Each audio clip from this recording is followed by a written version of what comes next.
नमस्कार. मधुरम चॅनलमध्ये तुमच्या सगळ्यांचं पुन्हा एकदा स्वागत. आज पुन्हा एक नवीन वेगळा विषय घेऊन तुमच्याशी बोलावं असं वाटलं. आज एक वेगळा विचार मनात आला, तो डोकावला आणि सहज मांडूया, काही जमते का म्हणून प्रयत्न करते. मर्यादा शब्दामध्येच तुम्हाला कळेल अर्थ त्याचा.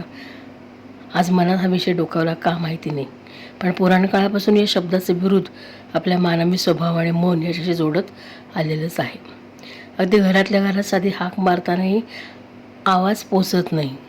मग मानवी मनाची खोली किती विस्तृत असेल तरी हा शब्द त्याच्या कक्षा संकुचित करत जीवनाच्या आपल्या विविध टप्प्यावर त्याचा अर्थ सांगून जातो. मर्यादा या शब्दाचा वापर आपण वेगवेगळा करतो, पण अनुभूती शेवटी एकच असते. आपल्या भोवती फिरणारं बंदिस्त अव्यक्त वर्तुळ म्हणजे मर्यादा. अनुभूती एकच असली तरी आपल्या भोवती फिरणारं एक बंदिस्त अव्यक्त वर्तुळ म्हणजे मर्यादा असं वाटलं. या शब्दाचा विचार मनात डोकावला आणि मर्यादा म्हणजे बंधन की अमुक परकीय स्वातंत्र्य. जगताना या मर्यादेच्या मर्यादा आपण ध्यानात मनात बाळगत समाजात वावरत असतो.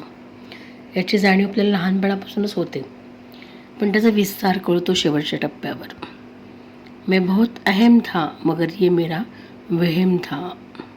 मैं बहुत अहम था मगर ये मेरा वहम था असं उलगडलेलं सत्य अनेक जीवनात प्रसंग घडतात आणि आपलंच आपल्याला कळून जातं आणि जगताना या मर्यादा शब्दाचा अर्थ कळत जातो आणि मर्यादेचा अर्थ बंधन की अजून काही असं वाटून जातं. तुम्हाला काय वाटतं? मर्यादेला मनानं की मनानं मर्यादेला बांधणं म्हणजे मर्यादा. मर्यादेला मनानं की मनानं मर्यादेला बांधणं म्हणजे मर्यादा. अर्थात हा ज्याचा त्याचा वैयक्तिक प्रश्न, कधी तात्पुरता तर कधी कायमस्वरूपी तुमच्या निर्णय क्षमतेवर आणि तुमच्या दृष्टिकोनावरतीच अवलंबून असणारा, आणि तेच या मर्यादा शब्दाचं अस्तित्व सांगू शकतो. कारण पहिला अर्धा रिकामा आहे की अर्धा भरलेला आहे हे आपल्यावरच. तसंच मर्यादा कधी सुखावं तर कधी क्लेशदायकही ठरतात. त्या त्या व्यक्तीनुसार, परिस्थितीनुसार, त्या वेळी आपल्याला आलेल्या अनुभवानुसार त्या ठरत जातात. आणि मग मर्यादा शब्द आपल्या शब्दकोशात असावा का असा विचार मनात येऊन जातो. कधी कधी स्वतःच्या क्षमता ओळखण्यास मर्यादांचा चष्मा हवा का, त्याचा भर आपले व्यक्तिमत्व भरून दाखवेल का असा विचार येतो. कारण लोक जेवढे आशावादी तेवढेच निराशावादी जास्त असतात असं वाटलं. कारण तरुण वयात पदार्पण करणाऱ्या प्रत्येक युवतीला असं वाटतं की आपल्या भावी आयुष्याचं दीर्घकालीन नियोजन सर्व शारीरिक, आर्थिक, भावनिक, वैचारिक पातळीवर करताना मर्यादेच्या पैलूवर केलेलं असावं. कारण या वयात असलेला आत्मविश्वास, धाडस, फाजील आत्मविश्वास ठरू नये म्हणून आपण सावधगिरीची मर्यादा ठेवतोच. कारण मर्यादा ही कधी कधी दिशा देणारा निर्णयसुद्धा ठरतो. एक ठाम दिशा देणारा निर्णय घेताना लागते ती क्षमता, आणि त्यासाठी ओळखता यायला हवी ती म्हणजे मर्यादा म्हणजे स्वातंत्र्यच. म्हणजे मर्यादेचा अर्थ केवळ बंधन असं न घेता ते स्वातंत्र्य म्हणून सुद्धा घेता येईल. कदाचित एखादी गोष्ट तुम्हाला आवडते पण इतरांना ती आवडत नाही, मग तुम्ही ते न करणं म्हणजे तुम्ही घेतलेलं एक प्रकारचं स्वातंत्र्य आहे, ते बंधन नाही असा विचार आपल्याला करता येईल. हाताची बोटं तरी कुठे सारखी असतात ना. मर्यादेचंही तसंच आहे. प्रत्येक टप्प्यावर व्यक्तीनुसार बदलणाऱ्या पण घडवणाऱ्याच ठरतात त्या मर्यादा. फक्त आपली ती सकारात्मकता असायला हवी. मग बंधन म्हणजे मर्यादा आपण बघतोय, स्वातंत्र्य म्हणजे मर्यादा, मग सीमा म्हणजे मर्यादा का? स्त्रियांच्या बाबतीत आपण विचार केला तर कुटुंब, समाज, करिअर सांभाळत या मर्यादेच्या विचारांचा पगडा तरीही समाजापुढे आदर्श ठेवणाऱ्या या कर्मयोगी स्त्रिया ठरतात. मग इथे मर्यादा म्हणजे जाणीव आत्मविश्वासाची असं म्हणता येईल. मर्यादा स्वभावाला देखील अधोरेखित करते का? मनुष्याचे समाजात स्थान ठळकपणे दर्शवते ती मर्यादा. स्वाभाविक एखादा मनुष्य उच्च पदस्थ, हुशार आहे पण तापट असेल किंवा भरपूर त्याच्याकडे सत्ता आहे, पैसा आहे, सगळं आहे, पण त्याचा स्वभाव जर तापट असेल तर त्याला स्वभाव मर्यादा असणं गरजेचं आहे आणि गरजेची वाटते आणि त्यामुळेच त्याची प्रगती खुंटू शकते. म्हणजे इथे मर्यादा हा प्रगतीमधला अडथळा निर्माण करू शकतो. मग इथे मर्यादा म्हणजे अभिव्यक्तता का, असा विचार येतो. मर्यादा म्हणजे बंधन, मर्यादा म्हणजे स्वातंत्र्य, मर्यादा म्हणजे जाणीव आत्मविश्वासाची, तर इथे वाटतं मर्यादा म्हणजे अभिव्यक्तता का, असंही वाटतं. अशी असंख्य उदाहरणं अजून देता येतील, कारण आपल्याला जुळवून घेताना इतरांशी बघायला मिळतात. त्यातील संदर्भ निष्कर्ष जरी असले तरी मूळ मर्यादेची मर्यादाच महत्त्वाची.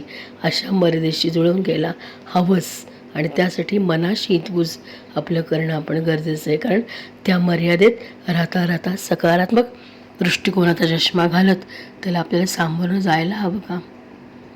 मग त्यासाठी हवा संवाद, निखळ निष्पक्ष संवादानं दृढ होत सुकर होतात मर्यादा. मग मर्यादेशी जुळवून घेण्यापेक्षा आपल्याला त्यातून मार्ग मिळू शकतो आणि शिवाय जुळवून घेण्यालाही मर्यादा आहेतच. शेवटी समजून घेता लढण्याचा हट्टच विसरून जातो आपण. मग ही पण एक मर्यादा आहे की जी ती घातक ठरू शकते. वेळेची मर्यादा, स्थान मर्यादा, आर्थिक मर्यादा, या मर्यादांचा सामना आपल्याला करावा लागतोच. आणि हे जरी टाळता आलं तरी तुमची भावनिक मर्यादा हा तुमचा महत्त्वाचा अडथळा निर्माण करू शकते तुमच्या आयुष्यामध्ये प्रगतीसाठी. म्हणजे मर्यादेची पलीकडील मर्यादा जी अदृश्य आहे ती तुमच्या भावना संयमाची संगत सोबत हवी. यात प्रथम मर्यादा येते ती न्यूनगंडाची. मग आपण दुसऱ्यापेक्षा कमी होत का. भावनिक मर्यादा आपली आली तर आपल्याला वाटतं आपल्यात काहीतरी कमी आहे. हा न्यूनगंड स्वतःचा विश्वास कमी करतो आणि स्वतःवरचा विश्वास नसणं ही देखील एक मर्यादाच आहे, आपल्याला असं सांगता येतं. म्हणजे मर्यादा म्हणजे केवळ बंधन नाही, मर्यादा म्हणजे स्वातंत्र्य, मर्यादा म्हणजे जाणीव आत्मविश्वासाची, मर्यादा म्हणजे अभिव्यक्तता, मर्यादा म्हणजे भावनिक मर्यादा समजून घेणं, हे सुद्धा आपण म्हणतो म्हणजे अदृश्य मर्यादा. आणि न्यूनगंड स्वतःचा ओळखून स्वतःवर विश्वास ठेवणं ही देखील मर्यादा आपल्याला सांगता येईल. म्हणजेच स्वतःचा विश्वास नसणं ही मर्यादा निराशा पदरी टाकू शकते. आणि राग तुमच्या स्वभावात असेल तर तो क्रोध हा देखील या संधीपासून तुम्हाला लांब ठेवू शकतो. म्हणून मन संवेदनशील असणं ही देखील काही बाबतीत मर्यादा ठरतेच. अतिभावुक माणसांना समाजामध्ये सर्वाइव्ह होणं खरंच खूप अवघड जातं, कारण त्यांच्या स्वभावाची मर्यादा ठरते. काही पातळीवर आजकालच्या परिस्थितीमध्ये यशस्वी ठरता आलं नाही तर आपण म्हणतो की भावनिकता त्याची आड आली आणि मग ही भावनिकतासुद्धा मर्यादाच ठरते. मग अशा मर्यादा शेवटपर्यंत आपल्या होती असतातच, असाव्यात का त्या. तुम्ही कसा विचार कराल हे शेवटी तुमच्याच मर्यादेवरती. मर्यादा ओलांडली नसती तर सीतेचं अपहरण झालं नसतं, हनुमानाची भक्ती सेवा कळली नसती, रावणाचा बिंबूड झाला नसता, असे बरेच दाखले देता येतील मर्यादेविषयी. मर्यादा आत्मचिंतन करत आत्मविश्वास जागृत ठेवतात. प्रेम, आपुलकी, माया, आदर, क्षमा ही मर्यादेची संक्षिप्त रूप आहेत का, असं वाटलं. कारण मर्यादेनेही दिलेल्या मर्यादेच्या मानाचा तो आदर असेल. नात्यांची निरागसता, विश्वास यामुळे ते टिकून आहे आणि हे सत्य आहे. अजूनही संदर्भ देता येतील पण पुन्हा शब्दांची मर्यादा हा आहेच. मर्यादेची गोडी सोडवी मानवी मनातील कोडी, असंच म्हणता येईल. थोडक्यात इतरांनी घालून दिलेल्या लक्ष्मण रेषा आपल्या खऱ्या मर्यादा असतात. इतरांनी घालून दिलेल्या लक्ष्मण रेषा आपल्या खऱ्या मर्यादा असतात. अति सर्वत्र वर्जते उक्तीनुसार मर्यादेचं प्रमाण काही वेळेस मर्यादित राखता येईल.